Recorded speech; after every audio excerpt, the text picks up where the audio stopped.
New York City in the early 1930s was a city at war with itself.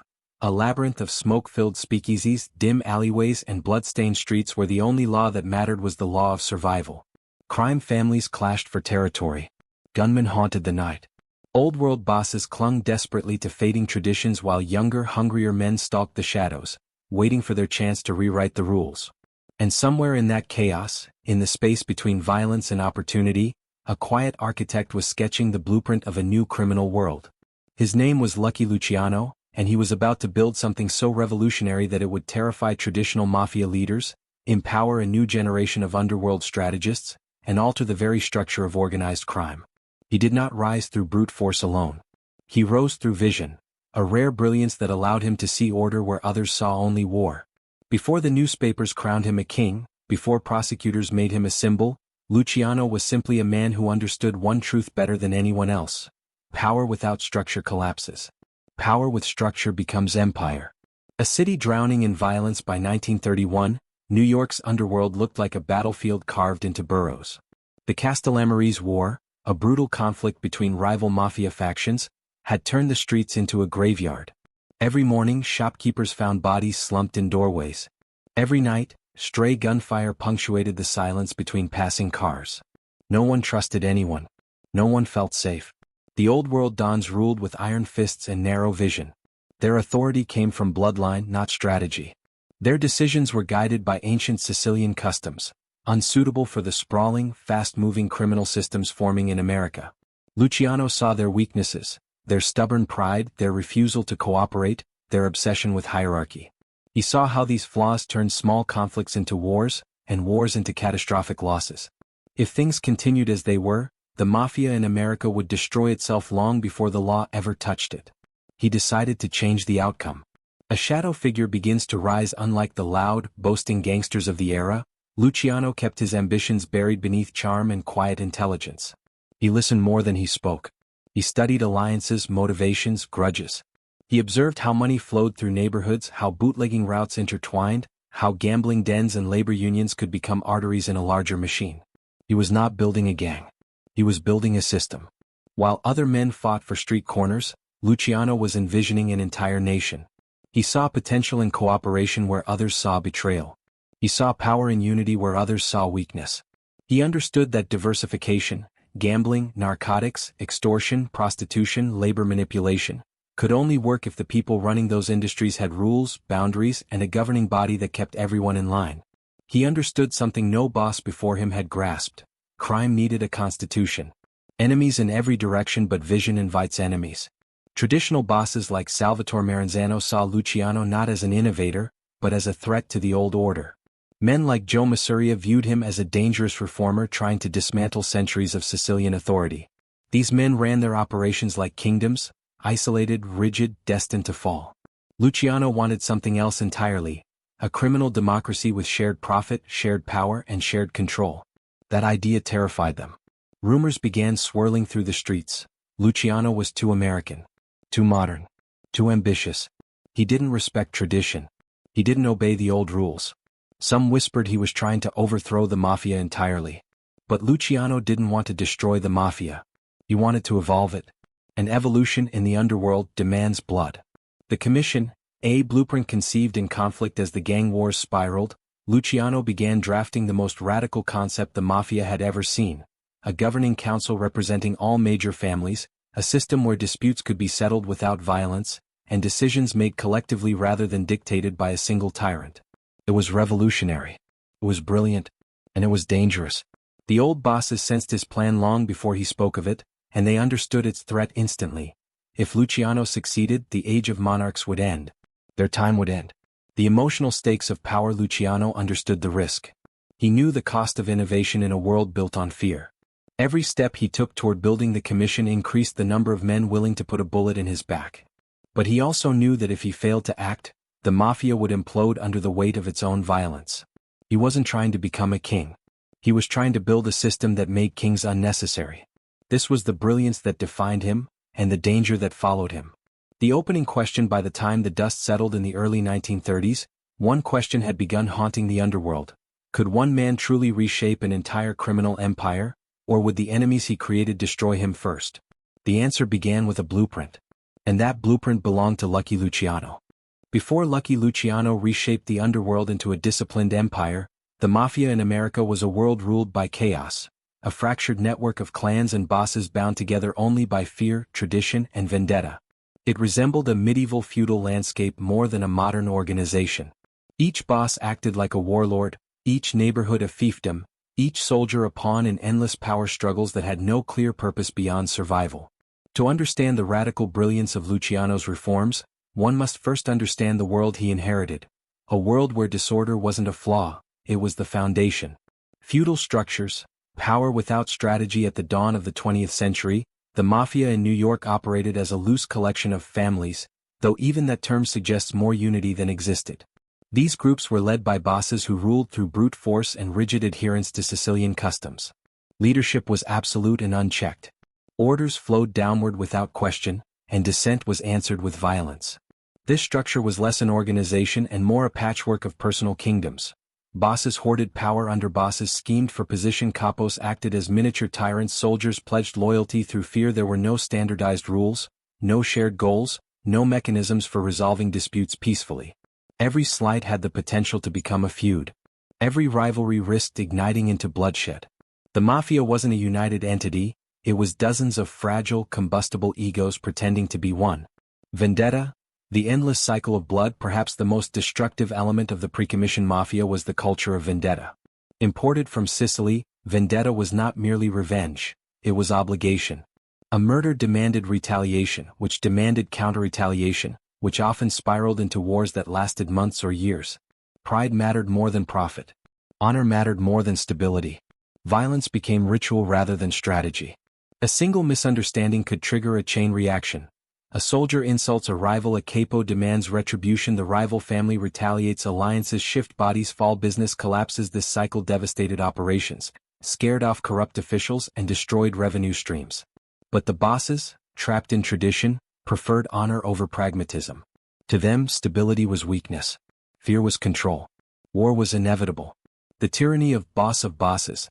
The most unstable element in the early Mafia was the quest for the title of Capo dei Capi, the boss of bosses. The concept itself was a ticking time bomb. Whoever claimed the title became the target of every man who wanted it, feared losing it, or refused to acknowledge it. Two bosses in particular defined this era of tyranny.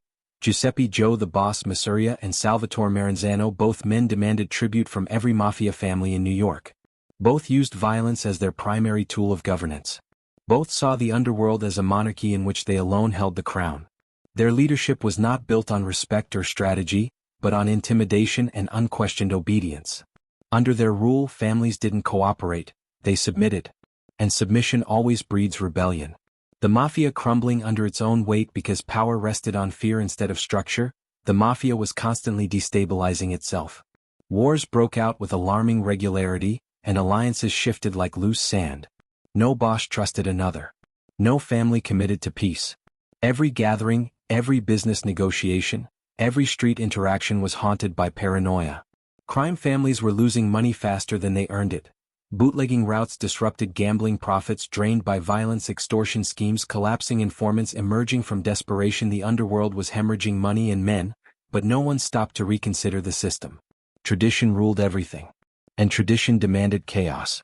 The Castellamarese War, chaos at its peak by the late 1920s, tensions between Masuria and Maranzano erupted into the infamous Castellamarese War, the bloodiest Mafia conflict in American history. Ambushes, assassinations, and betrayals tore through the streets. Families were forced to choose sides. Neutrality was not an option. The war wasn't fought for territory or profit. It was fought for pride, for the right to be called boss of bosses. This devastating conflict exposed the fatal flaw of the old Mafia. A system with no checks, no governance, and no shared vision was destined to destroy itself from within.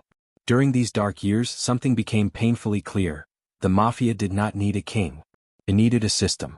A breeding ground for innovation amid the carnage. Younger members like Luciano watched in disbelief. They saw fortunes destroyed, alliances shattered, and opportunities wasted. They saw the old bosses clinging to ancient codes while the world around them modernized. And they saw the truth. The Mafia's traditions were not preserving power, they were eroding it. Luciano recognized that a new structure was possible. one that replaced vendetta with negotiation, monarchy with shared governance, chaos with order. But achieving such reform meant confronting not just men but mindsets. The old guard would not surrender power willingly. They would have to be removed. And the system would have to be rebuilt from the ground up. The contrast begins. The world before the Commission was a world on fire, unstable, unpredictable, self-destructive. Luciano's rise would not bring peace, but it would bring organization, the one element the Mafia lacked most. His blueprint would replace war with structure, tyranny with regulation, isolation with cooperation. Before the Commission, the Mafia was chaos. After Luciano, it would become an empire. Before he became Lucky Luciano, he was Salvatore Lucania, a boy stepping off a ship from Sicily into the harsh, unwelcoming streets of New York's Lower East Side. His family arrived searching for promise, but what they found instead was a neighborhood overflowing with noise, poverty, and danger. Crime wasn't a choice there, it was a force that wrapped itself around daily life like fog. And for young Luciano, it became the crucible that shaped his mind. A childhood forged in hardship. Life in the tenements offered no softness. Families lived stacked on top of one another in cramped rooms where hunger and sickness were constant companions. Luciano's father worked endlessly but earned little. His mother tried to keep the family together, but even she could not shield her children from the harshness outside their door. School brought no refuge. Luciano didn't speak English well, and his accent made him an easy target. Bullies taunted him, shoved him, stole from him. Teachers dismissed him as unremarkable, another immigrant boy destined for factory life. But inside Luciano something was forming, not anger but awareness. He watched how people behaved. He studied intention the way others studied arithmetic. While other boys learned to avoid trouble, Luciano learned to anticipate it. Violence as teacher. Not cursed. By the time he reached his teenage years, violence was not shocking. It was routine. Fistfights in alleyways, knife threats in stairwells, neighborhood gangs battling over blocks that weren't worth a dime. Every day demanded quick thinking and quicker reflexes. Luciano discovered early that strength wasn't only physical. It was psychological.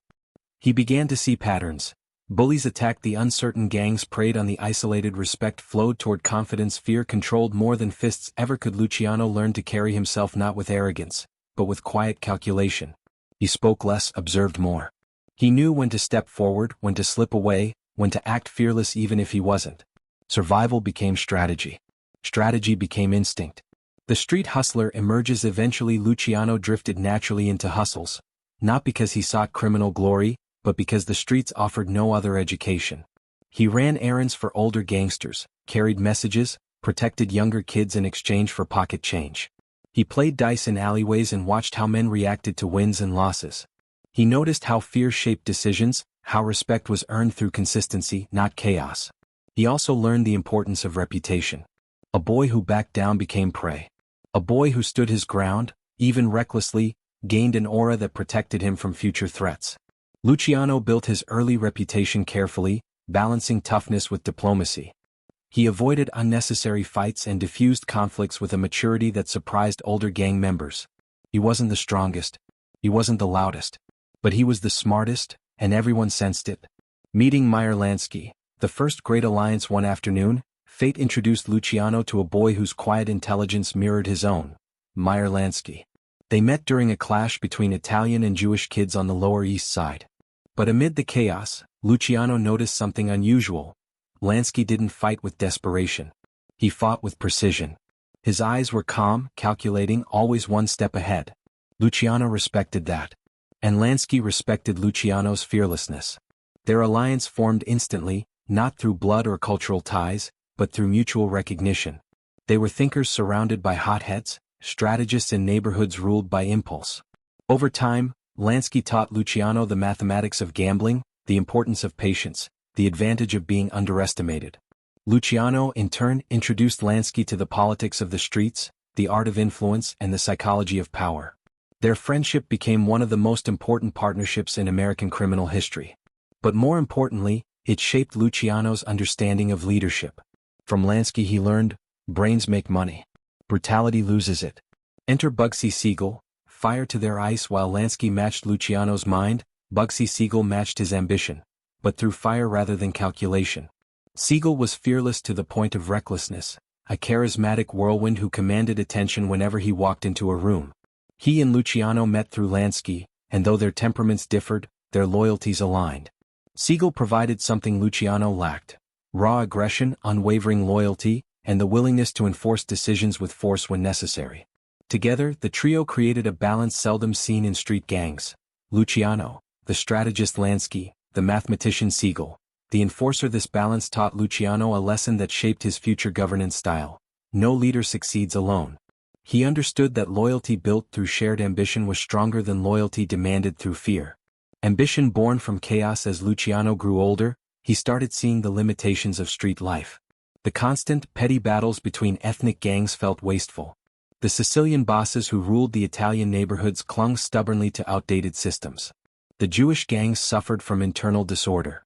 The Irish gangs, too fragmented, lacked vision. Luciano saw opportunity everywhere.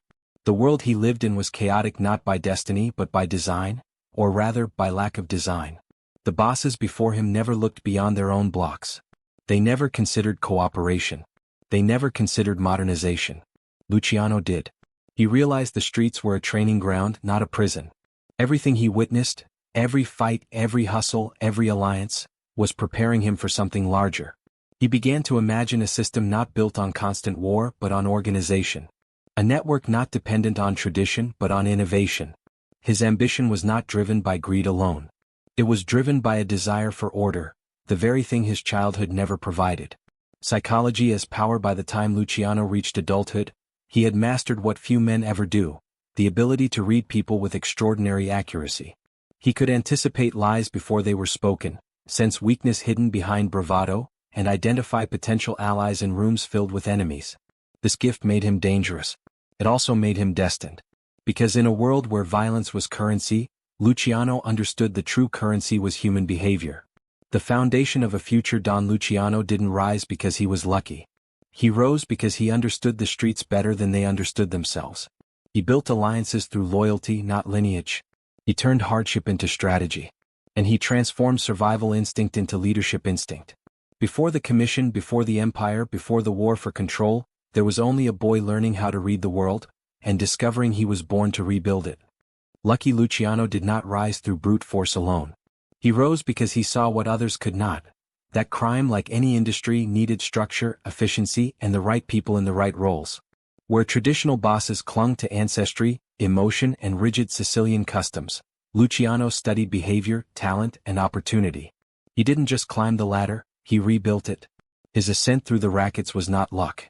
It was strategy. Bootlegging. The first blueprint of order. When Prohibition arrived in 1920, most gangsters saw liquor as quick money. Luciano saw something bigger: a national pipeline. Rival groups hijacked trucks, murdered drivers, and burned warehouses. Luciano saw that violence destroyed profits, and that chaos made everything unstable. So he did something revolutionary: he organized bootlegging like a supply chain. He worked with the best distributors, secured reliable smuggling routes, and delegating management to men who understood logistics better than gunplay. He partnered with corrupt dockworkers, warehouse operators, and truckers who were paid well enough to stay loyal. He recognized talent early. Those with brains went into planning, those with muscle protected territory, those with charisma negotiated deals. To Luciano, men were not defined by their heritage or clan history. They were defined by utility. And this alone made him dangerous. Creating multi-ethnic alliances, a revolutionary move. The early Mafia despised working with non-Italians. Luciano shattered that tradition with cold pragmatism. He knew that talent, not nationality, built empires. So he formed historic partnerships. Meyer Lansky, the mathematical mastermind Bugsy Siegel, the fearless enforcer Arnold Rothstein's networks, which provided political and financial connections. Irish bootleggers, who controlled key distribution points. Luciano forged a multi-ethnic coalition of criminals that no one had imagined possible. The old guard was horrified. To them it was betrayal. To Luciano it was innovation. Every alliance he made served a purpose. Every relationship strengthened the infrastructure he was quietly building. Replacing tradition with efficiency. The old Mafia valued bloodline, ritual, seniority, unquestioned obedience. Luciano valued competence, profit, strategy, discipline. This philosophical shift became the engine of his rise. He removed incompetent leaders, promoted street-smart young men, and streamlined operations so that decisions were made quickly and executed professionally. He studied the flaws of traditional Mafia leadership: Bosses who ruled through fear created rebellion. Bosses who hoarded wealth weakened their own organizations. Bosses who refused alliances provoked unnecessary wars. Luciano replaced these flaws with order. He built an organization that ran like a business, each department with its own function, its own hierarchy, its own targets. For the first time, the Mafia became predictable. Predictability meant stability. Stability meant profit. Gambling, the empire's beating heart. Gambling was where Luciano's genius truly flourished. Under his influence, illegal gambling operations became structured enterprises with managers, collectors, accountants, and protected locations. Meyer Lansky created systems for house percentages, profit distributions, bookkeeping. Without books, secure payment routes. Together, they turned gambling from scattered street operations into a national network. Bookmakers in New York fed into bookmakers in Cleveland, Miami, and Chicago. Profits flowed upward smoothly, and disruptions were handled quietly. Luciano didn't just build revenue. He built consistency, the hallmark of a true empire.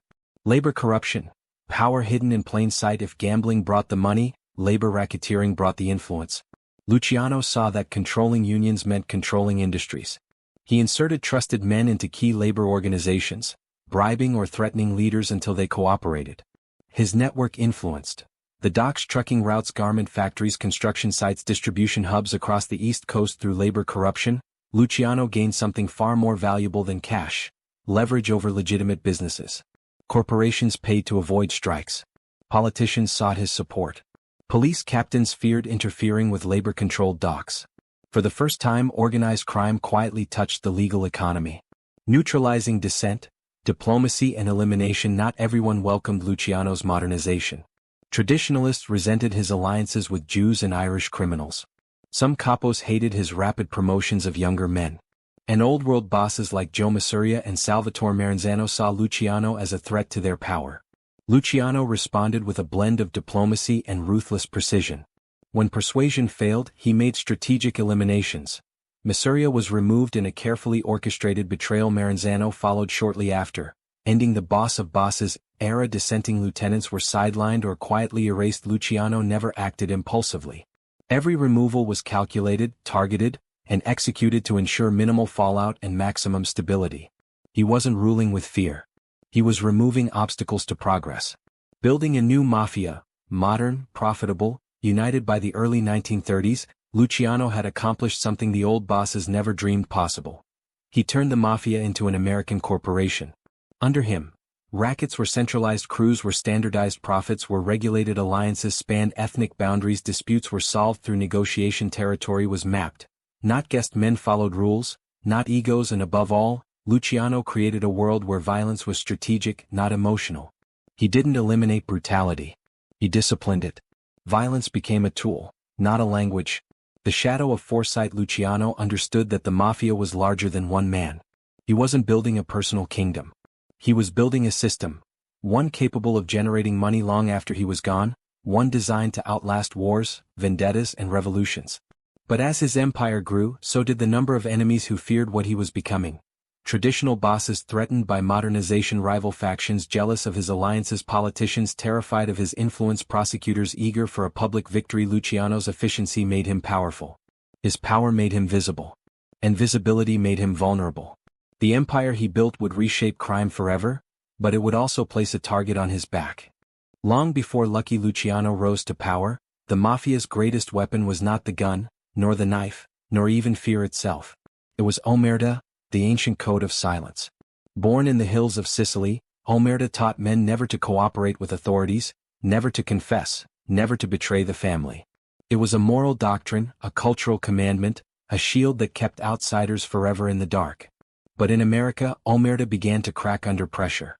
Old bosses used it as a rigid tradition, a relic of loyalty defined by superstition rather than strategy. Soldiers followed it blindly, but leaders wielded it without sophistication. It preserved unity, yes, but it also suffocated progress.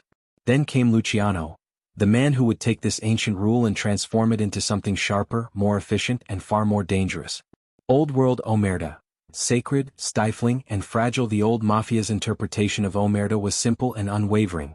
No cooperation with police, no public acknowledgement of the mafia, no betrayal of comrades, no discussion of internal matters beyond the family. This form of silence created tight-knit groups, but it also prohibited innovation.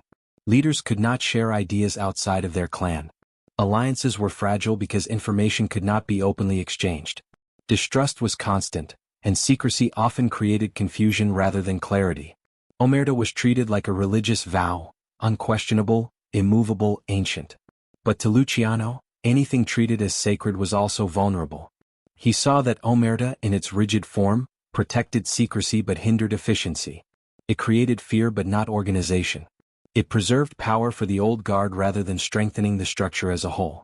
He didn't discard it. He modernized it. Luciano repurposes silence. From superstition to structure, Luciano understood that silence could be more than a rule. It could be a management system, a way to control information flow, limit exposure, and ensure discipline across an expanding underworld empire.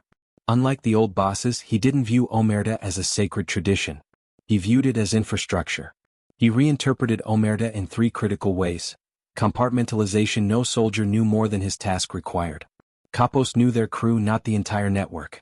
Only a handful understood the full architecture. This reduced the damage potential of betrayal. If a man talked, he knew nothing of value. Strategic communication: Luciano encouraged selective openness within the leadership circle, a radical departure from Sicilian rigidity.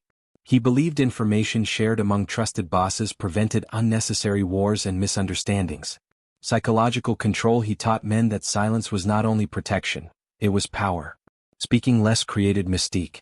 Enemies feared what they could not comprehend. By turning silence into strategy, Luciano made Omerta the backbone of his modernization efforts. Silence as a unifying force: Luciano understood something fundamental about human behavior.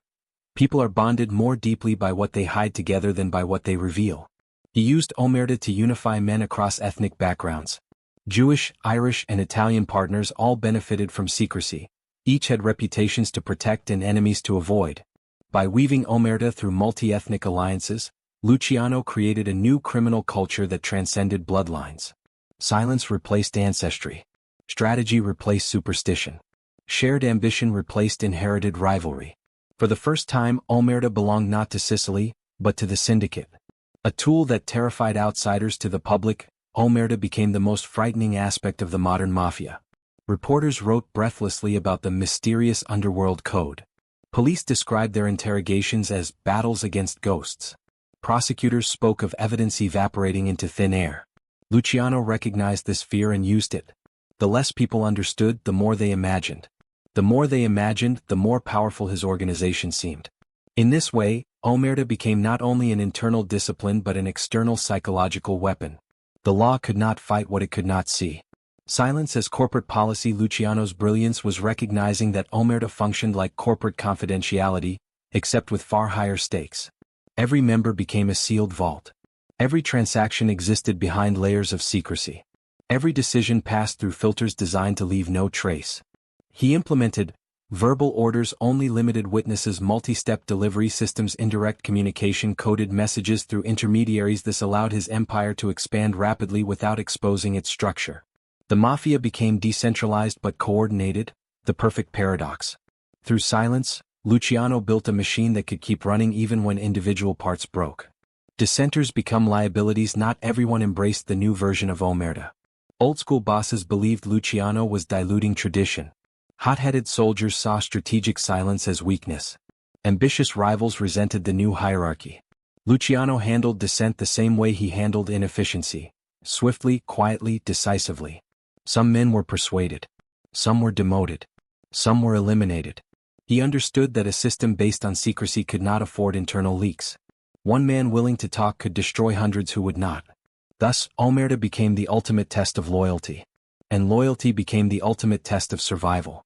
The dual nature of silence: the deeper Luciano embedded Omerta into the mafia structure, the more powerful, and more vulnerable, the organization became.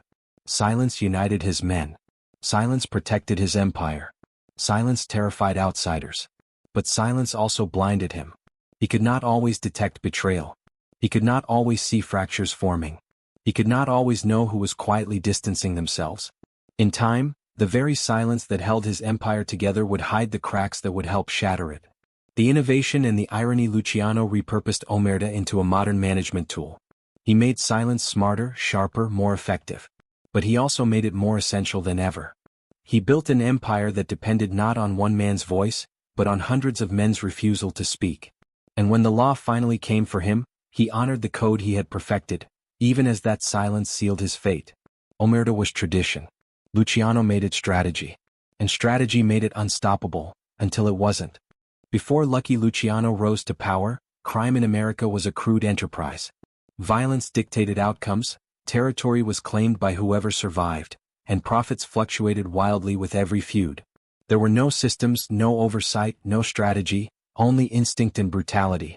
But Luciano looked at the same violent landscape that had shaped countless gangsters and saw something no one else recognized. Crime could be industrialized. Vice could be managed. And the underworld could operate like a corporation. Where others fought for streets, Luciano built markets. Where others sought power, Luciano built infrastructure. It would be the foundation of his empire, and the reason the commission had to be born. The corporate mind inside a criminal body. Luciano understood that criminal success required more than violence. It required structure, specialization, delegation, predictable revenue, coordination across cities. He didn't invent these principles. American corporations had been using them for decades. Luciano simply realized that the Mafia could adopt them too. Crime did not need to be chaotic. It could be organized, scaled, and stabilized. He approached every racket like a businessman entering a new industry. He assessed strengths, identified weaknesses, pinpointed opportunities, and, most critically, removed the people who stood in the way of progress. Narcotics, a controlled, high-risk, high-reward market. Luciano understood the potential of narcotics long before most bosses dared touch the trade. Drugs carried enormous profit but enormous heat. The old bosses feared the long prison sentences and the federal attention the industry attracted.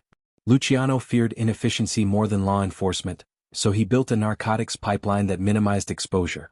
The structure included overseas contacts who arranged importation, couriers who traveled in small, unconnected cells, middlemen who supervised distribution to street-level dealers, insulated financiers who laundered profits through legitimate fronts. The key to his narcotics success was compartmentalization. No one man understood the entire network. If one link broke, the chain survived. Luciano didn't let his empire depend on a single smuggler or chemist. He diversified risk the same way legitimate industries diversify supply lines. Narcotics never became his main business, but the efficiency and secrecy of the system he built proved that crime could operate on a global scale, and that oversight was necessary to keep reckless bosses from igniting wars. Gambling, the reliable, predictable revenue machine. If narcotics was the high-risk frontier, gambling was the steady heartbeat of Luciano's syndicate. Under his direction, gambling transformed from scattered backroom games into a coordinated, multi-tiered market. He standardized house percentages, collection schedules, protection fees, profit-sharing rules. Meyer Lansky's mathematical expertise allowed them to build gambling operations that minimized losses and maximized predictable revenue. Bookmakers in different cities didn't compete, they cooperated.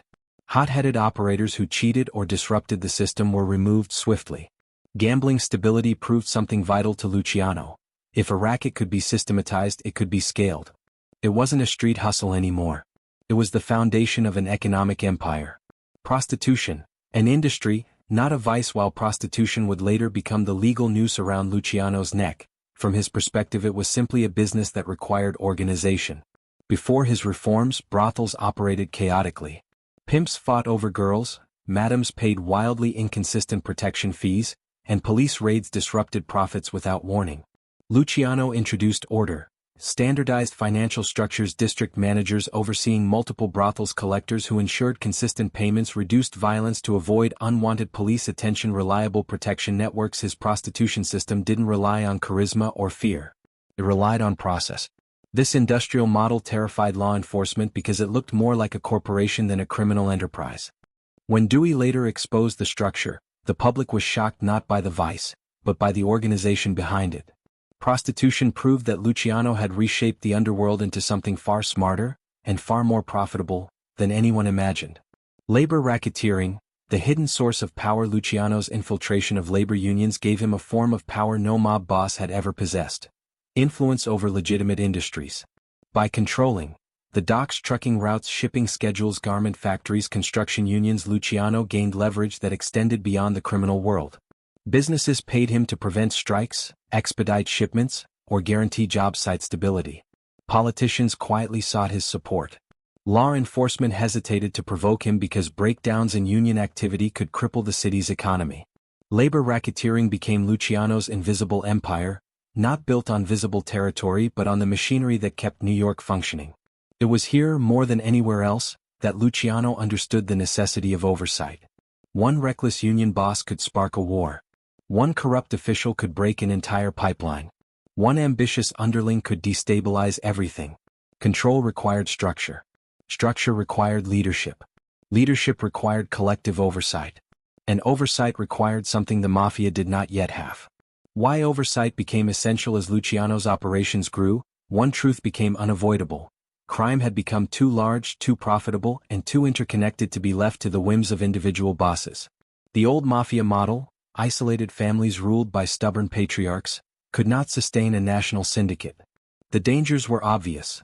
A dispute in one city could disrupt profits in another. A careless hit could trigger a full-scale war. One family's greed could threaten every family's revenue. Ethnic tensions could shatter alliances. Old bosses resisted cooperation and jeopardized modernization. The more Luciano modernized crime, the more he recognized the fragility of the system. Without centralized oversight, the entire criminal economy could collapse. Just as corporations relied on boards of directors, the Mafia needed a governing body to mediate disputes, enforce rules, regulate territory, protect shared interests, maintain balance between families, approve major hits, prevent unnecessary wars. Only then could his industrial syndicate survive long-term. From vision to necessity, the foreshadowing of the Commission. By the early 1930s, Luciano's empire had outgrown the old Mafia completely. It was no longer a cluster of criminal groups.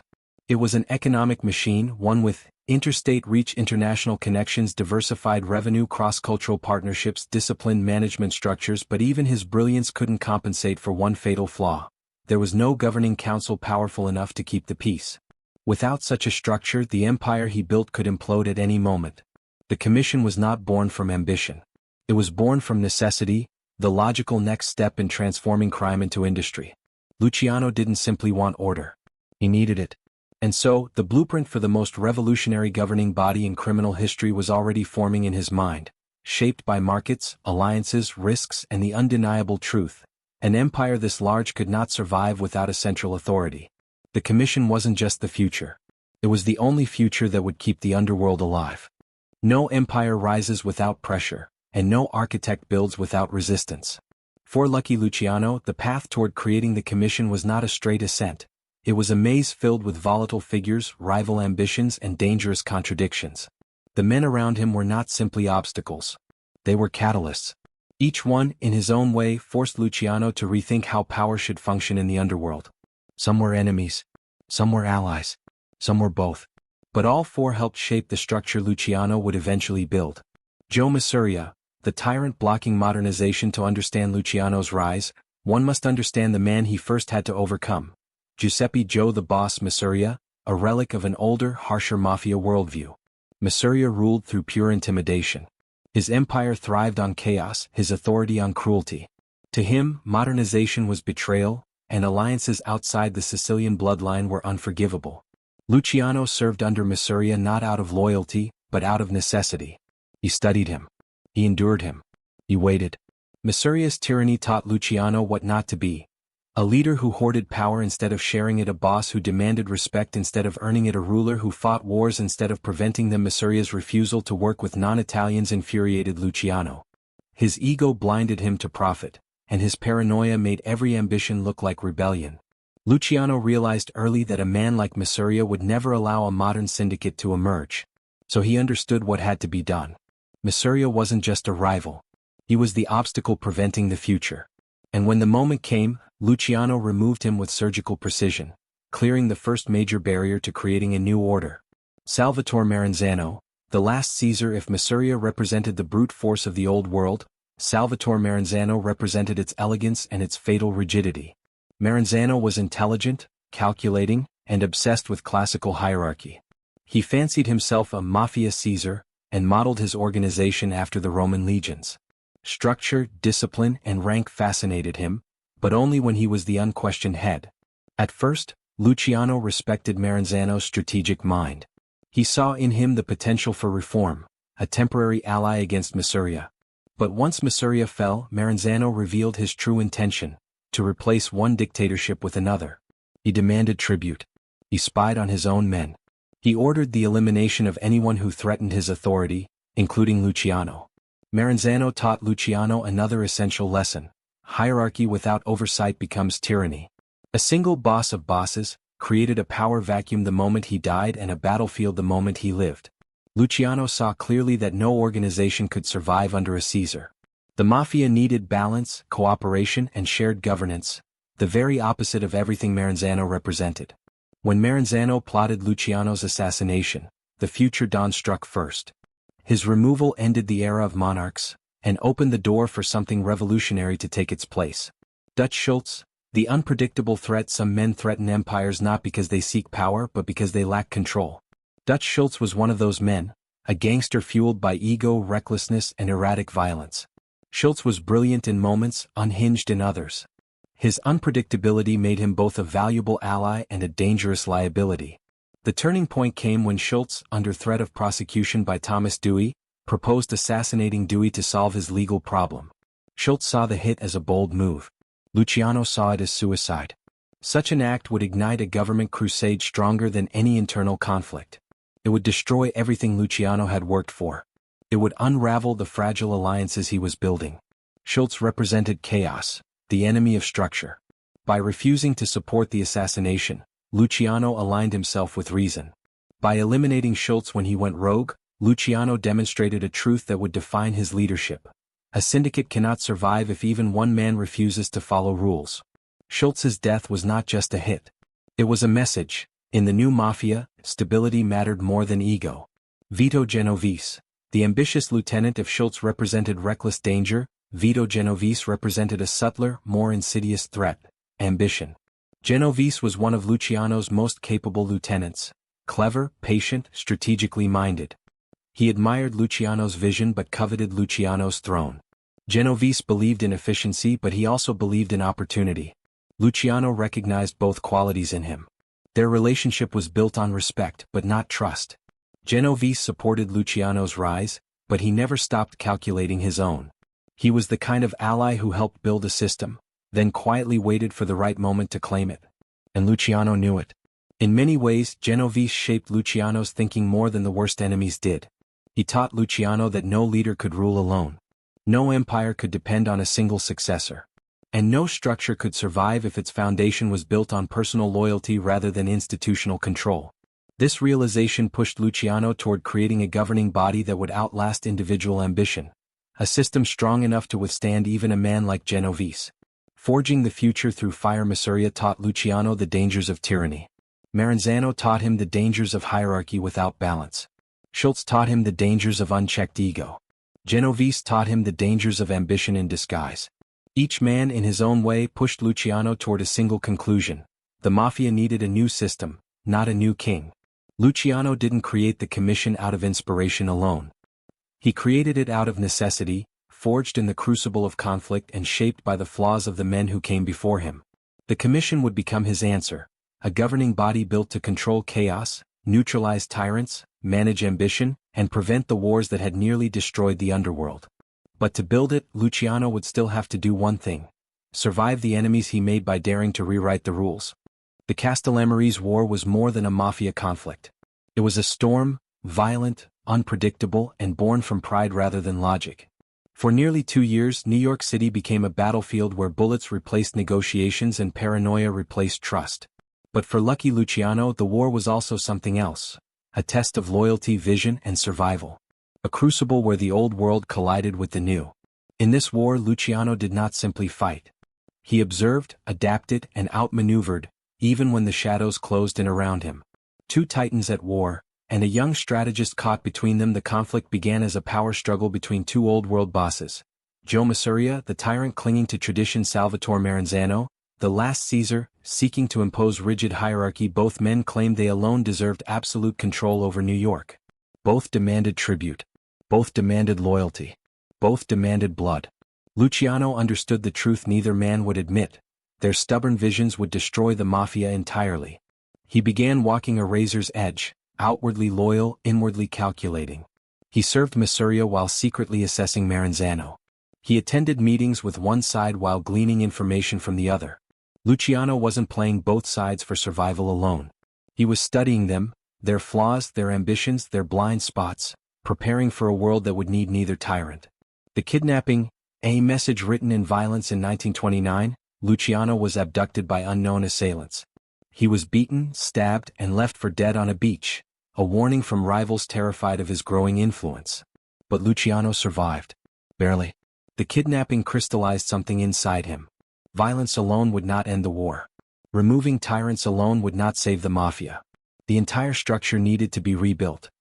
He told Lansky later, "If they wanted me dead, they should have finished the job." It wasn't bravado. It was clarity, the understanding that fate had given him a second chance to do more than survive.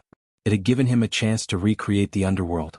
Outmaneuvering Mafia, the first necessary removal as Mafia's paranoia grew, he demanded unquestioned loyalty from Luciano.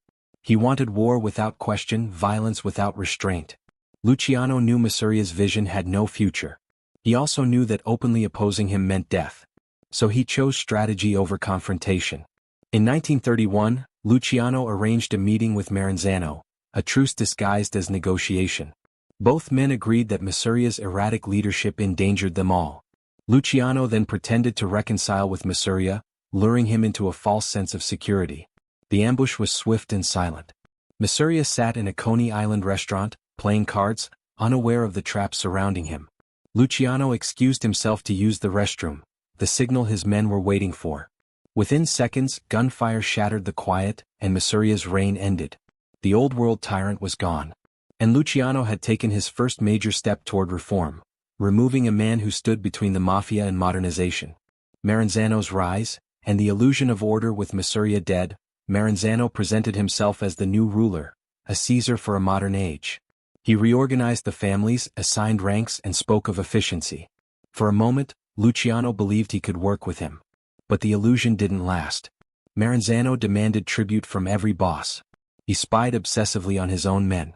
He hoarded power the same way Mafia had, but with greater intelligence and a colder ruthlessness. Most dangerously, he began identifying men he considered threats, Luciano at the top of that list. Maranzano's advisors described Luciano as too ambitious, too American, too willing to break tradition. To Maranzano, innovation looked like treason. When word reached Luciano that Maranzano planned to murder him, the strategist made his decision. No boss should ever rule alone again. And Maranzano would be the last man to try. The final hit, ending the era of monarchs. Luciano turned once more to alliances that transcended ethnic lines, a signature of his emerging philosophy. Jewish associates, including Bugsy Siegel and Red Levine, were brought in to bypass Maranzano's Sicilian-only security. On September 10, 1931, they entered Maranzano's office disguised as federal agents. Maranzano welcomed them, expecting cooperation. Instead, he was stabbed and shot, a swift, efficient execution free of theatrics. With Maranzano's death, the boss of bosses era collapsed overnight. There would be no more tyrants, no more Caesars, no more dictators dragging the Mafia into endless wars. Luciano had removed the final obstacle to structural reform. Fear, foresight, and the birth of a new order. The Castellammarese War left deep scars across the underworld. Families were weakened. Alliances were shaken. Men were exhausted by violence. Fear hovered over every conversation. Uncertainty poisoned every truce. But in that fear, Luciano saw opportunity, a chance to build something entirely new. A governing body made of equals, an oversight structure preventing wars, a system that rewarded cooperation, not bloodshed, a model where ambition was regulated, not punished. The war taught Luciano that chaos was not an occasional threat, it was a guarantee unless a new order replaced the old. His foresight during the conflict, choosing the right allies, eliminating the right enemies, surviving the right dangers, positioned him to introduce the most revolutionary concept the Mafia had ever seen, the Commission. The war that created the architect. The Castellammarese War was not Luciano's triumph. It was his transformation. He emerged not as a survivor but as a visionary, a man who understood that the Mafia needed more than strong men. It needed a structure that could endure beyond any single leader. The war was hell. But out of hell came a blueprint. And Luciano was ready to build it. When Salvatore Maranzano fell, the Mafia in America entered a moment of rare silence, a pause between storms. The old world had collapsed. The tyrants were dead. The families were fractured, confused, and exhausted by years of bloodshed. For the first time, the underworld faced a blank page. Lucky Luciano intended to write on it. He understood something the old bosses never could. Power built on fear collapses. Power built on cooperation endures. And power built on structure becomes institutional. Out of war, Luciano forged a vision. A governing body that would end chaos, regulate ambition, and create a criminal empire that could survive any leader. It would be the Mafia's board of directors, its senate, its supreme court. It would be called the Commission. A constitutional vision in the underworld. Luciano's idea was radical because it rejected everything the Mafia had stood for. No kings. No dictators. No boss of bosses ruling through terror. Instead, he proposed equality among the major families. Each boss would retain authority within his own territory, but decisions affecting everyone would be made collectively. It was a government, but a criminal one. To Luciano, this wasn't idealism. It was insurance. Never again would one man's paranoia ignite a war. Never again would families destroy profit for pride. Never again would ambition tear the underworld apart. This was not the Mafia evolving. This was the Mafia being rebuilt. The structure, a council of power. The commission consisted of the leaders of the major families. Luciano's own family: Joe Bonanno, Tommy Gagliano, Vincent Mangano, Joe Prophesy, Frank Costello, representing key alliances.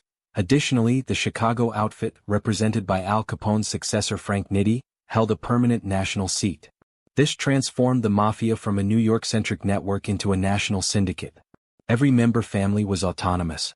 Every major decision required consensus. Every dispute could be arbitrated without bloodshed. The organization wasn't built to elevate Luciano. It was built to outlive him. The rules of the Commission, a criminal constitution. Luciano established clear, binding principles. Rules so simple and effective that they governed organized crime for decades. 1. No boss of bosses. No single leader would ever dominate again. The title was abolished permanently to prevent tyranny. 2. Collective voting. Major decisions required a vote among commission members. Hits on high-ranking figures, expansion into new territories, and financial disputes all needed approval. 3. Territorial respect. Each family owned its territory. Poaching was forbidden. Violations required mediation, not automatic violence. 4. Profit sharing and collaboration. Families were encouraged to work together on national operations such as gambling routes, narcotics pipelines, and labor racketeering. Revenue could be shared to strengthen the whole network. 5. Conflict resolution. Without war, disputes would be negotiated. If necessary, the Commission would decide outcomes and enforce them with collective power. 6. Mandatory meetings. Regular gatherings ensured communication, prevented misunderstandings, and maintained balance. These rules were not symbolic. They were structural, a framework strong enough to prevent another Castellamarese war. Why the old guard was terrified to older bosses. Luciano's vision was revolutionary, bordering on blasphemous. Decentralization was terrifying. They were used to absolute authority. Sharing power felt like surrender. Equality felt unnatural. Why should one boss have the same vote as another? Why should Sicilian families share decisions with men who broke tradition? Multi-ethnic alliances felt like betrayal. Luciano's partnerships with Jewish and Irish gangsters offended those who believed in Sicilian purity. Rules threatened ego. Old bosses thrived on unpredictability and fear. Luciano replaced that with stability and discipline, the very things they resented. But beneath the fear lay something deeper. Luciano made coups nearly impossible. No single family could overthrow another without facing unified retaliation. Ambition became controlled. Paranoia became irrelevant. Power could be gained only through influence, not intimidation. The era of the lone dictator was over. And the old guard knew it. A moment of brilliance. The first commission meeting. When Luciano gathered the bosses for the first commission meeting, the atmosphere was tense. Some expected a trap. Others expected Luciano to declare himself supreme leader. Instead, he presented a plan that none of them anticipated. A system where everyone benefited. He spoke not as a conqueror but as an architect. War reduces profit, cooperation multiplies its structure, prevents destruction, unity prevents vulnerability. He didn't demand loyalty. He invited participation. This was the brilliance that set him apart. Luciano understood that men support what they help create. By the time the meeting ended, the Mafia had transformed. Not through fear. Not through blood. Through design. A syndicate built for the future. With the Commission established, the Mafia entered its most stable and profitable era. Violence decreased. Interstate operations expanded. Families grew wealthier than ever before. And law enforcement, accustomed to chaotic street gangs, now faced a well-organized national network. Luciano had rewritten the rules. He had given the Mafia a government, one designed to survive every threat, even the fall of its founder. The irony of innovation: the Commission's greatest strength was also its greatest irony. It protected everyone except Luciano. By decentralizing power, he ensured no one, including himself, could rule unchallenged. By creating voting rights, he empowered men who would one day turn against him. By making coups impossible, he eliminated his own chance at permanent dominance. But that was the point. Luciano didn't want a kingdom. He wanted a system. And in that moment of brilliance, he achieved something rare. He created a structure that terrified the old world, empowered the new one, and defined organized crime for generations. This was not just a meeting. It was a constitution. A criminal blueprint. The foundation of everything the Mafia would become. The birth of the Commission marked the most revolutionary moment in Mafia history. But creating a system is one thing. Maintaining it, keeping it stable, respected, and functional, is another. In the early years of the Commission, Lucky Luciano found himself walking a tightrope suspended between brilliance and danger. He had eliminated tyrants and ended the boss of bosses era, but leadership in this new structure demanded vigilance, diplomacy, and a constant awareness of the ambitions simmering around him. Luciano had built a system to prevent war. Now he had to keep it from collapsing under the weight of its own promise. A new era begins, with old tensions beneath it on paper. The Commission united the major Mafia families into a cooperative network with balanced power and shared authority. War ceased. Alliances formed. Profits soared. For the first time, the Mafia looked less like feuding clans and more like an industrial syndicate. But peace did not erase ego. And structure did not eliminate ambition. The bosses respected Luciano's vision, but they did not forget his ascent. They knew he had orchestrated the deaths of Masuria and Maranzano. They admired him, but admiration in the underworld is always paired with caution. The early meetings of the Commission were polite, even celebratory, but beneath every handshake lingered the memory of blood. Luciano sensed it. He saw it in the stiff smiles, the measured tones, the calculated pauses. A revolution had succeeded. But revolutions always leave shadows. Alliances strengthened. A web of power. Luciano spent those early years reinforcing alliances that would keep the Commission stable. Meyer Lansky remained his closest advisor, the mind he trusted when navigating financial decisions. Lansky's ability to read numbers and human behavior made him indispensable, especially as national operations expanded. Frank Costello, the Prime Minister of the underworld, helped Luciano maintain political influence. Costello's relationships with judges, police captains, and local politicians quietly protected the Commission's interests and softened the edges of conflict. Tommy Gagliano and Joe Bonanno provided steady leadership within their own families, supporting the new system even when others hesitated. But alliances, no matter how strong, had to be constantly maintained. Luciano knew that men in power did not stay loyal simply because they agreed with him once. They needed reassurance, inclusion, recognition. This was where Luciano's genius shined. He understood that diplomacy could be more powerful than fear. Managing dissent, quiet threats in quiet rooms. Though the Commission had abolished the boss of bosses, old habits died slowly. Some leaders resented answering to a group. Others resented answering to Luciano even more. Mangano disliked Luciano's youth. Prophesy distrusted his alliances with non-Italians. Genovese envied his authority. Luciano responded not with force but with psychology. He invited dissenting bosses to private meetings. He asked about their business concerns. He proposed cooperative ventures. He offered subtle compromises without ever appearing weak. He mastered the art of letting men believe ideas were their own. But Luciano was not naive. He knew dissent could evolve into rebellion. He knew ambition could turn to betrayal. So he watched. He listened. He tracked alliances quietly, noting shifts in loyalty the way a chess master watches a board. Luciano's diplomacy prevented war, but diplomacy required vigilance, and vigilance took its toll. The uneasy peace, stability with a pulse despite the quiet tensions, the Commission succeeded. Families focused on business, not bloodshed. Illegal enterprises expanded into new cities. Labor racketeering grew more sophisticated. Gambling dens flourished. For the first time, the Mafia enjoyed a period of widespread profit uninterrupted by internal war. But peace carries its own anxiety. Luciano felt it often, in the weight of silence after meetings, in the guarded looks exchanged between bosses, in the unspoken threat that lurked behind every shared victory. Peace required trust. And in the Mafia, trust was always conditional. Luciano could not show fear. He could not show weakness. Yet internally he understood the truth. A system without a dictator still needed a stabilizing force. And that force for now was him. Diplomacy as weapon.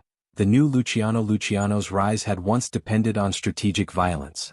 Now it depended on strategic restraint. He became a mediator, a negotiator, a quiet force who guided outcomes without demanding credit. He resolved territorial disputes calmly and with fairness. He discouraged retaliation when tempers flared. He encouraged profit-sharing ventures between rival families. He reminded ambitious capos that cooperation was more lucrative than conflict. Diplomacy became his new battlefield. Conversation became his new weapon. And foresight became his armor. Men who once feared him now relied on him. Men who once challenged him now deferred to him. This shift represented his greatest evolution, from enforcer to statesman, from strategist to architect, from a leader shaped by survival to one shaped by responsibility. The psychological burden of leadership behind the composed exterior, Luciano felt another force building: paranoia. Not dramatic, fevered paranoia, but the quiet, rational kind that accompanies any leader whose success depends on men who could one day replace him. He sensed Genovese watching. He sensed Mangano whispering. He sensed the old guard still doubting. He sensed law enforcement sharpening its focus. Even Lansky and Costello, his closest allies, noticed the weight in his voice, the pauses in his decisions. The commission was working, yes, but it required constant calibration. A single misstep could undo everything. Luciano often lay awake at night, not fearing betrayal but fearing instability. He had built something larger than himself, something fragile, something powerful, and that meant every decision carried consequences far greater than he could control. This was the price of innovation. This was the cost of leadership. Genius had created the commission. Paranoia would preserve it. A mastermind at the center of the web by the mid-1930s, Luciano stood not as a dictator but as the central stabilizing force in a vast network of alliances and expectations. The Mafia operated like a national corporation with the commission as its boardroom, and Luciano as its unofficial chairman. He had transformed violence into business, chaos into structure, rivalry into cooperation. But beneath that structure lay a truth he could never escape. A system designed to prevent tyrants still required someone to keep tyrants from rising. A system designed to prevent war still required someone to read the warning signs. A system designed to distribute power still rested on the shoulders of the man who created it. Lucky Luciano had built the most innovative criminal government in American history. Now he had to live with its demands and its dangers. Because even in peace, power must be protected. And even the brightest vision carries shadows. The commission had been designed to prevent another mafia war, to keep bosses in balance, and to ensure that no single man could ever be blamed for the criminal empire operating beneath America's surface. It was meant to disguise leadership, distribute power, and shield its architects from exposure. But it had one fatal flaw: the world still believed in symbols. And Lucky Luciano had become the symbol of organized crime itself. By the mid-1930s, America was changing. Newspapers were growing bolder. Politicians were hungry for recognition.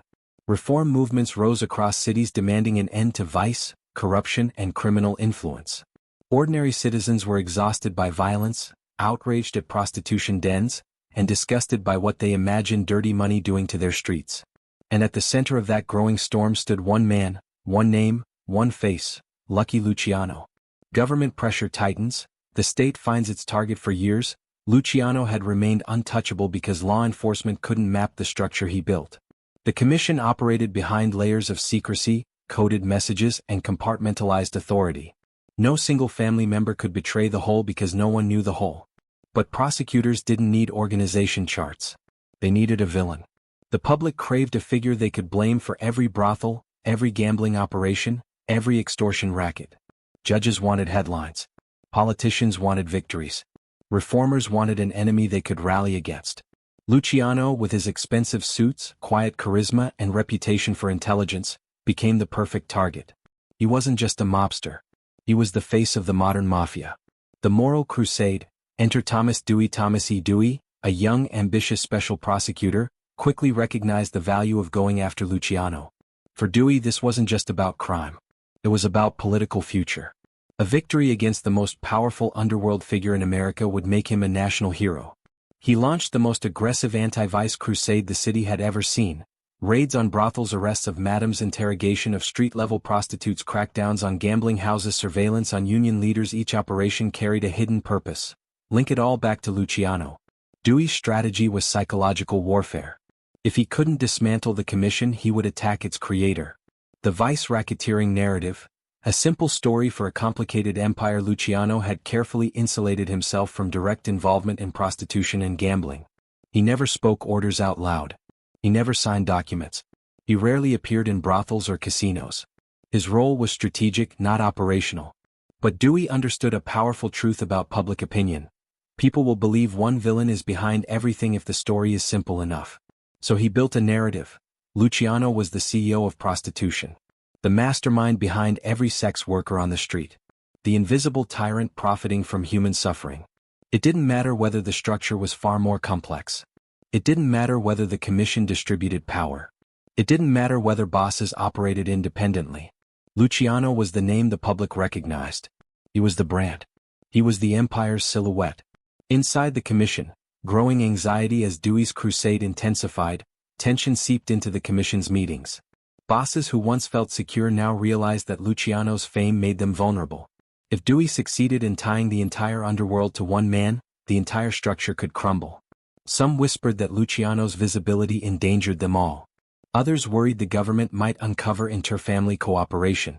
A few quietly hoped that removing Luciano would redirect the spotlight. Luciano felt the shift, the subtle distance, the cautious glances, the way conversations grew shorter around him. He had created the commission to dissolve individual power. Now the government was restoring it, by force, through narrative. Luciano's calm, a dangerous miscalculation. Luciano remained outwardly confident. He believed logic would prevail. He believed his insulation would protect him. He believed the system was bigger than any prosecutor.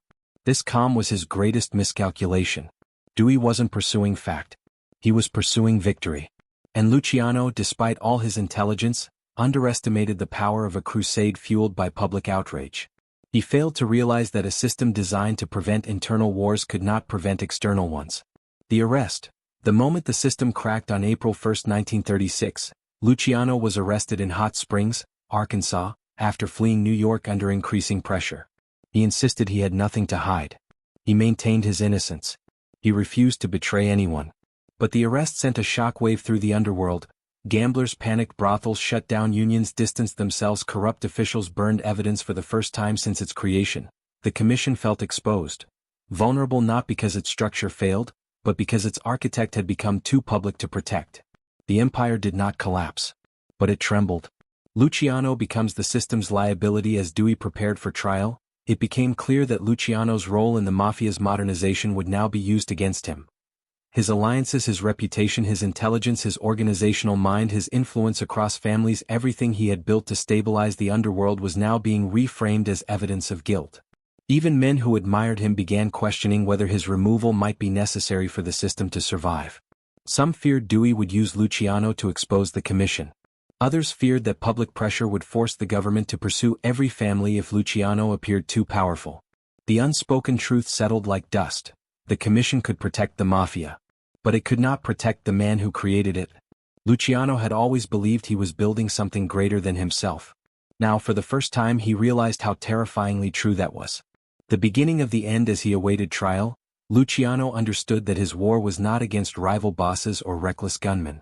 It was against a government that demanded a symbol, a single villain to represent an entire hidden world.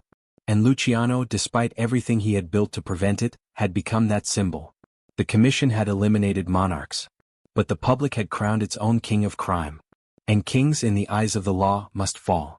The courtroom where Lucky Luciano stood trial in 1936 was less a hall of justice and more a theater, a grand stage where the state planned to wage war against the criminal empire it could not fully see.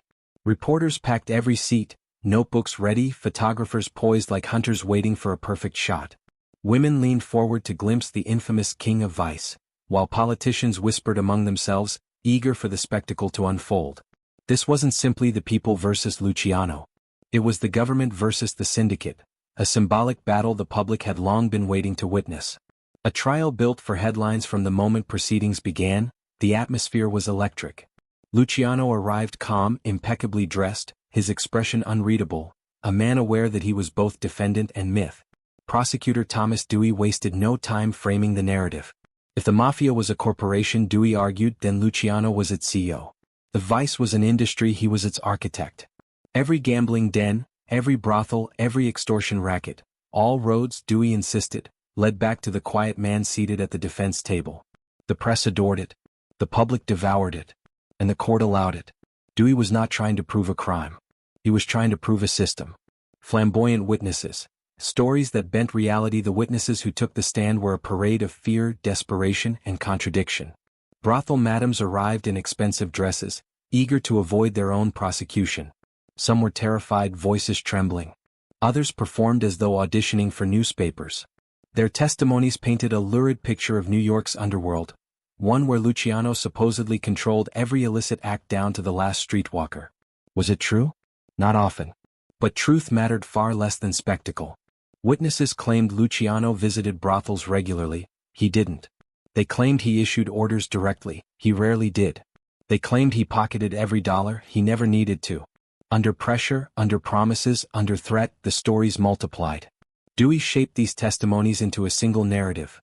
Luciano ran vice the way Rockefeller ran oil. Defense attorneys objected repeatedly, but the damage was done. Each testimony, no matter how exaggerated, added to the myth Dewey was constructing, a myth as powerful as any piece of evidence.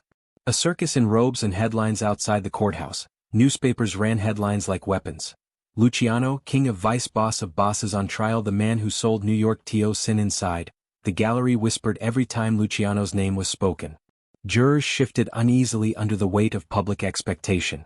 Even the judge seemed aware that this trial was larger than law. It was history in motion. Luciano remained composed. He whispered occasionally to his lawyers. He never reacted to the accusations. His silence frustrated reporters but intimidated prosecutors. The less Luciano said, the more people imagined. And imagination in that courtroom was more powerful than evidence. The moral posturing, a battle of narratives. Dewey crafted his arguments not for the law, but for the public psyche.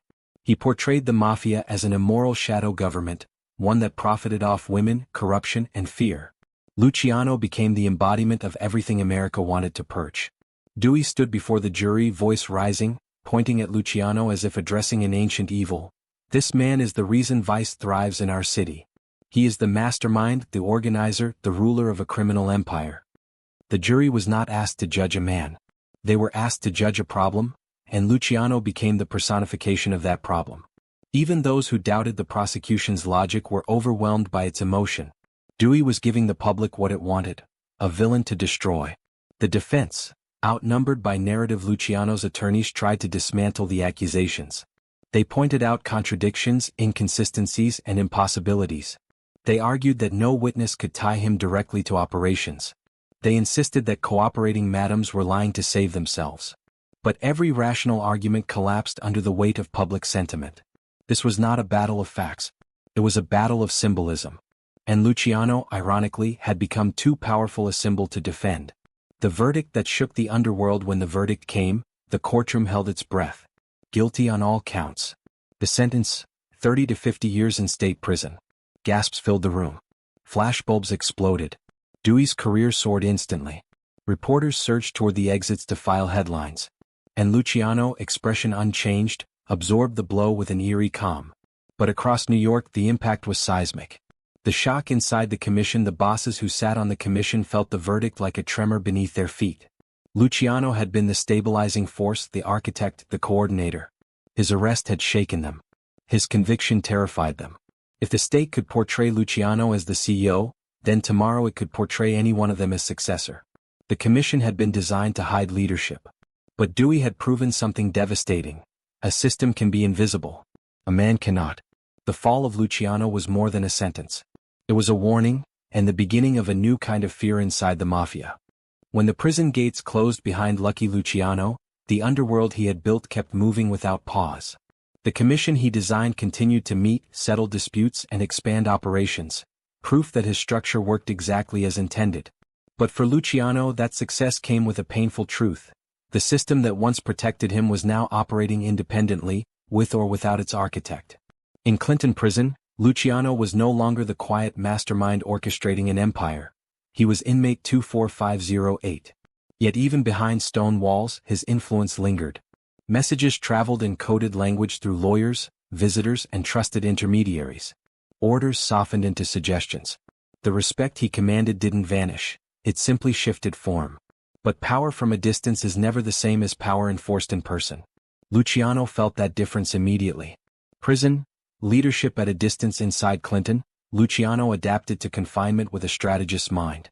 He studied routines, earned privileges, befriended inmates, and understood the psychology of the guards as easily as he once understood street bosses. Word of his imprisonment spread through the underworld, and with it came a strange combination of pity and reverence. But while he retained symbolic authority, practical authority slipped further away each month. New York's families adjusted to life without him. Frank Costello became a dominant political figure. Vito Genovese still plotted his eventual return to power. Younger capos emerged with their own ideas about business and leadership. Luciano was still respected, profoundly so, but the machine was learning to run without its engineer. And he could feel it. Wartime cooperation, a brief glimpse of relevance during World War II. The U.S. Navy sought Luciano's assistance to secure the docks from sabotage and German espionage. Through intermediaries, he helped establish communication channels with longshoremen and labor officials, ensuring safety along the waterfront. His cooperation, though quiet and veiled in secrecy, re-established him as a man whose influence could still change outcomes. It was the closest he ever came to reclaiming the strategic importance he once held. But even this moment carried a shadow. His value lay not in who he was now but in what he had built decades earlier. The commission survived because of him, not for him. His wartime assistance earned him a commutation, but not a return to America. Instead, the government he helped chose to exile him. Deportation, the final separation from his creation in 1946, Luciano was deported to Italy. No courtroom. No farewell. No negotiation. He boarded the ship knowing full well what exile meant. The empire he built was no longer his to influence. His commission, his rules, his vision, they all remained in New York while he sailed toward a homeland that had become foreign. Italy greeted him with curiosity but not allegiance. He was a legend, yes, but not a leader. The Italian underworld respected him, yet they did not answer to him. Their structures, customs, and priorities were distinctly Sicilian, a world he had left behind as a child. Luciano quickly realized the most painful truth of exile. Respect travels with you. Power does not. Attempts to influence from afar. Luciano tried to maintain relevance. Letters moved quietly through networks. Trusted allies traveled overseas. Occasional meetings in Naples or Rome gave him glimpses of the American family's direction. He offered advice, analysis, warnings, but distance weakened every word. The commission no longer needed him. His protégés were becoming bosses. His allies were becoming statesmen. His rivals were becoming rulers. Luciano watched the Mafia evolve. More violent under Genovese, more politically savvy under Costello, more fragmented as new markets opened. His vision had stabilized the underworld, but its growth now moved beyond any one man's control. The system he built had achieved its purpose. It functioned without him. And that realization cut deeper than imprisonment ever had. The attempted resurgence. Cuba in 1946. Luciano traveled secretly to Cuba with the hope of re-establishing influence closer to American shores. For a brief moment it worked. He met with family leaders. He coordinated gambling interests. He imagined a return to relevance. But once again the world closed in. The U.S. government pressured Cuba to expel him. His presence was too risky. His name still carried too much symbolic weight. He was sent back to Italy, permanently. His last attempt to reclaim his throne had lasted only months. The psychology of watching a masterpiece evolve without you as he aged, Luciano spent long afternoons on Neapolitan balconies, reflecting on the strange legacy of his life. He had built a system to eliminate dictatorship, and succeeded. He had created an order designed to survive any leader, including himself. He had replaced chaos with structure, but structure required no architect once completed. He often wondered whether he had engineered himself out of power. There is no loneliness like watching your creation grow beyond your reach. No irony like surviving long enough to see yourself become unnecessary. Endgame, survival at the cost of control. In his final years, Luciano made peace with the truth. He had traded personal dominance for institutional immortality. He lost his throne. He lost his city. He lost his influence. But the commission lived. The structure endured. The empire survived. And that was his final paradox. To survive, he had to let go. To protect his system, he had to lose control. To build something eternal, he had to become expendable. Lucky Luciano died in 1962 with no kingdom, no territory, no official rank, yet the commission still ruled and his blueprint still defined organized crime. He had become what every architect eventually becomes, separated from the building but forever shaping its foundation. Lucky Luciano died in 1962, far from the streets where he once engineered one of the most daring reorganizations in criminal history. Yet even as his heart stopped in the Naples airport, the system he created continued to pulse across continents. The commission, his greatest invention, his grand design, had outlived him. It shaped criminal networks, inspired global syndicates, and transformed organized crime into something far more enduring than any single boss. The old world feared it. Law enforcement underestimated it. But history proved one thing without question. The commission was bigger than the man who built it. From a New York council to a national blueprint, what Luciano created in the early 1930s was unprecedented. A governing body to regulate the underworld the way a board of directors governs a corporation. Instead of a hierarchy based on bloodlines and brutality, the commission relied on consensus, strategy, and shared power.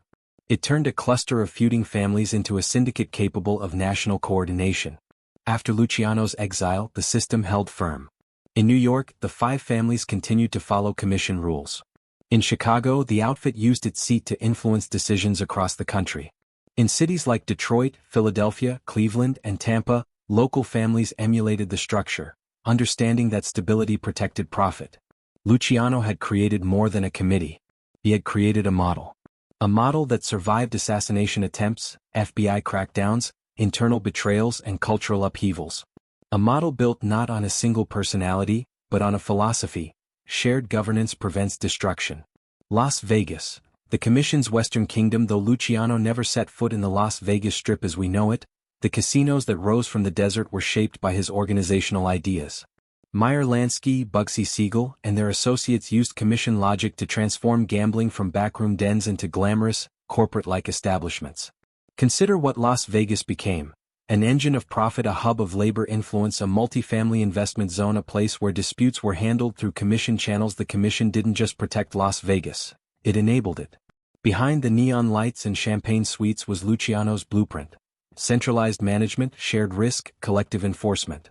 Without the commission's stability, Las Vegas might have drowned in the same violence that defined earlier rackets. Instead, it became the Mafia's crown jewel, a testament to the foresight of a man who died thousands of miles away. International narcotics, the global shadow network. By the 1950s and 60s, narcotics trafficking expanded from a regional hustle into a global marketplace. Mafia families coordinated with Sicilian, Corsican, French, and later South American partners. This was the infamous French Connection, one of the most lucrative drug pipelines in modern history.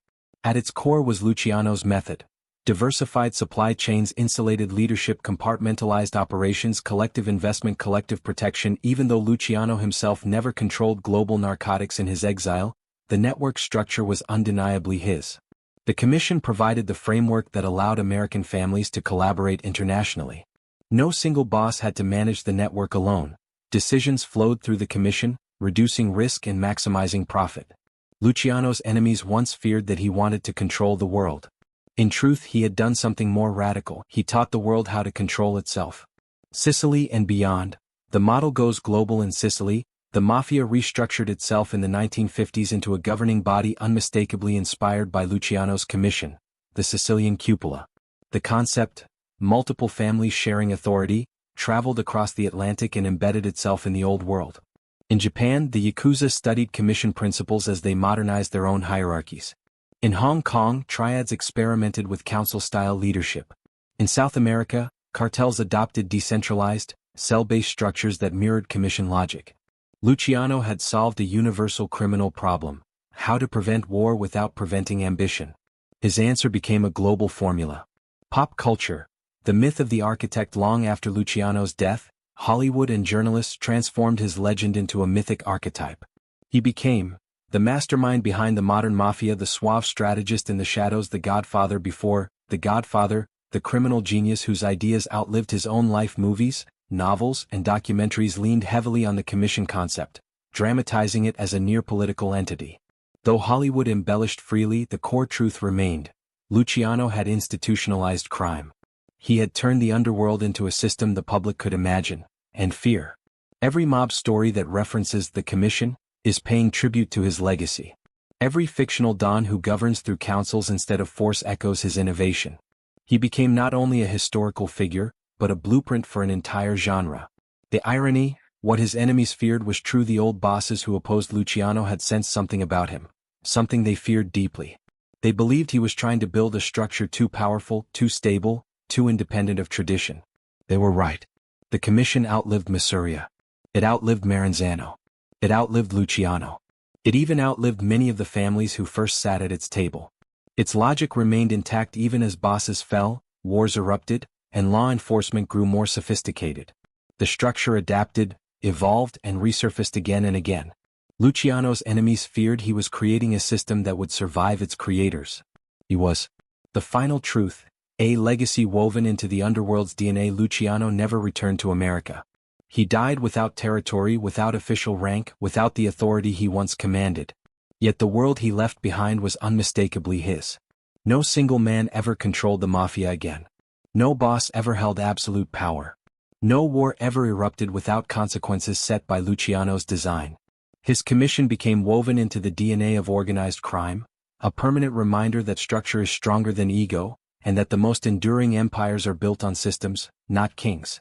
Lucky Luciano created a government for the underworld. And long after the man was gone, the government remained.